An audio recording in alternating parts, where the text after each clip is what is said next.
চলে যাবে আপনি বুঝতেই পারবেন না। ঠিক তাই হচ্ছে না?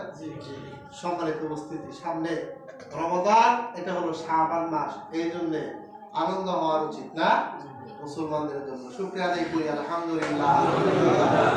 শাবান মাসের অনেক গুরুত্ব রয়েছে। কি রয়েছে? অনেক গুরুত্ব আছে। সেই গুরুত্বগুলো আমরা দেই না।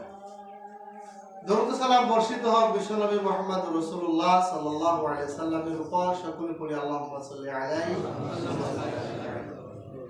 শাবান মাসে আমাদের কিছু গুরুত্ব রয়েছে, করণীয় রয়েছে, আবার কিছু বর্জনীয় রয়েছে। একদল লোক কিছু পড়ে, হ্যাঁ, ওটা আসলে কোরআন সুন্নাহ সাপোর্ট করে না। আবার একদল লোক পড়ে, সেটা হলো কোরআন এবং সুন্নাহ মোতাবেক। তাহলে যেটা কোরআন সুন্নাহ সাপোর্ট করে না সেটা আমরা করব না।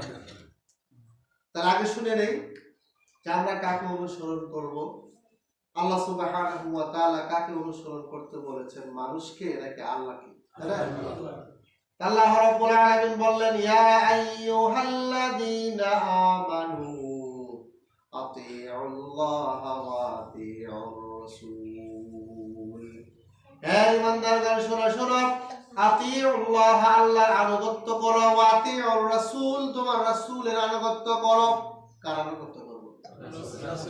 আগে আল্লাহ, তারপর হলো রাসূলের আনুগত্য করতে বললেন, তারপর বলছেন উলিল আমর, তোমাদের নেতৃবৃন্দ যারা আছে, যারা আমির, তাদেরকে তোমরা আনুগত্য করো। রাসূল যা দিয়েছেন তার উপর আনুগত্য করতে হবে। যা নিষেধ করেছেন, বর্জন করতে বলেছেন, তা থেকে আমাদেরকে বর্জন করতে হবে। আল্লাহ যা আদেশ করলেন তা পালন করতে হবে, এর নাম হলো আনুগত্য। এর নাম কি? আল্লাহ যা নিষেধ করলেন সেটাকে বর্জন করাটাই হলো আমাদের আনুগত্য।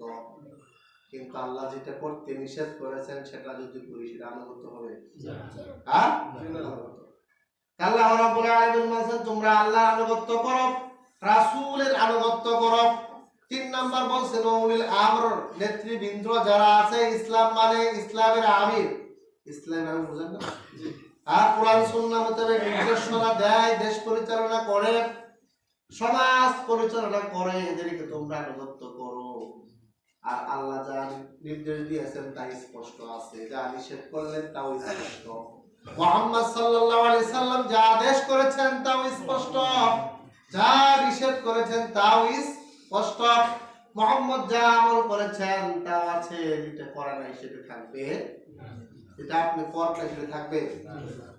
তাই আল্লাহ বলছে, ভাই, আল্লাহ তাআলা বলছেন উলিল আমর, তোমরা নেতৃবৃন্দ